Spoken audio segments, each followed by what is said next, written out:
Guys, magandang araw sa inyo. Meron po din na sa atin dito na unit, ito po ay Hyundai D4CB. At ang issue nito, kung mapapansin at maririnig niyo, ay meron ho siyang knocking sound. At ito, diniagnose natin. Ang ating naging observation dito at diagnose ay kailangan itong baklasin itong buong makina kasi yung kanyang knocking sound ay nanggagaling po sa loob, maaaring piston o kaya ay sa kanyang connecting rod o piston pin. Ayan, babakasin natin to. Likod. Ito, pinupull out na natin yung kanyang engine dito, at dito dahan-dahan lang ho kami sa pag-angat nito kasi medyo may kasikipan din po itong kanyang engine bay, kaya dahan-dahan lang tayo para hindi tayo makasabit dito ng mga hose o kaya itong kanyang condenser, Sige guys.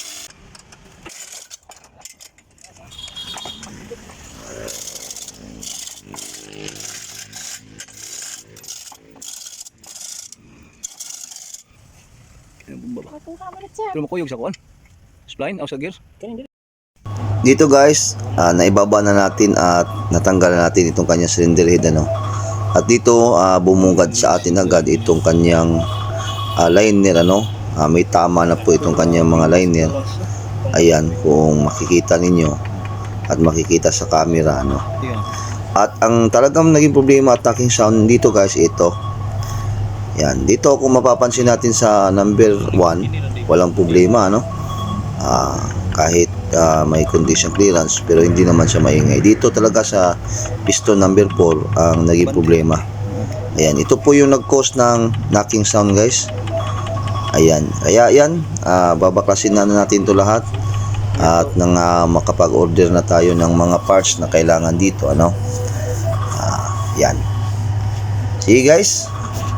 Ayan po ang naging cause, yung naging problema natin. Bakit may knocking sound siya? Yan. Isa-isa nating chinek dito, wala namang problema sa iba. Sa number 1, sa number 2 at sa number 3, wala talaga siyang hindi siya nag-iingay, Yan. Kung mapapansin din natin, gas-gas din dito sa kanyang liner number 4. Ayan. Pero pag kakatukin natin yung piston, walang problema mula piston number 1 hanggang number 3.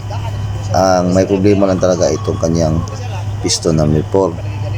Yan, ito talaga ang may problema itong kanyang piston number 4. Yan. Kung maririnig niyo guys, Yan po guys.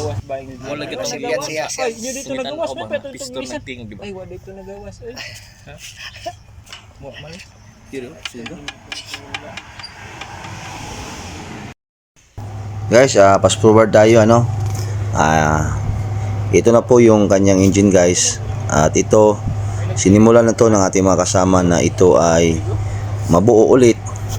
At ito ay napalitan na po ng mga piston, liner at mga bearing, hindi na natin na i-video kasi medyo naging busy tayo guys dito sa shop. Pero ganun pa man, ito unti-unti na nilang binubuo itong engine para maikabit na natin uli sa kanyang unit, at nang ito'y masubukan na natin.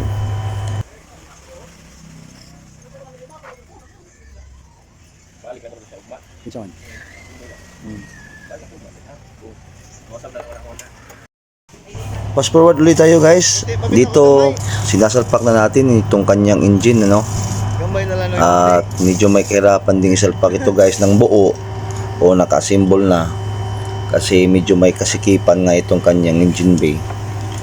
At yan, pinapastada pa natin yung kanyang transmission, yan.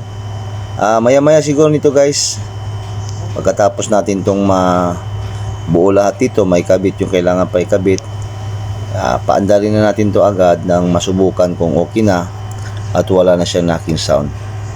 Sige guys. Ayan, ito na siya guys, napaandar na natin.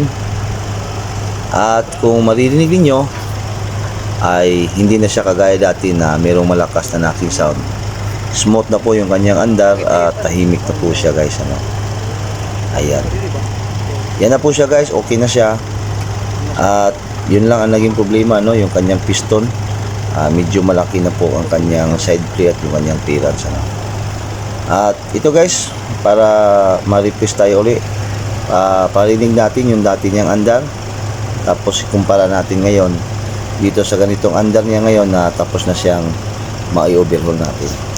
Sige, pagkumparahan natin guys at nang ating makita yung pagkakaiba, no? Ayan, ito yung andar niya dati guys nung hindi pa natin in-overhaul. Ayan, ganyan po kalakas yung kanyang knocking sound at yan po ang kanyang andar, ano. Ngayon, kumparahin naman natin.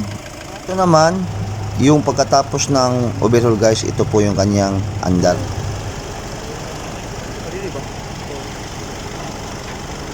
Ayan guys, okay na to, ano. Hanggang dito na lang siguro muna guys. Salamat po sa inyong panonood and God bless po.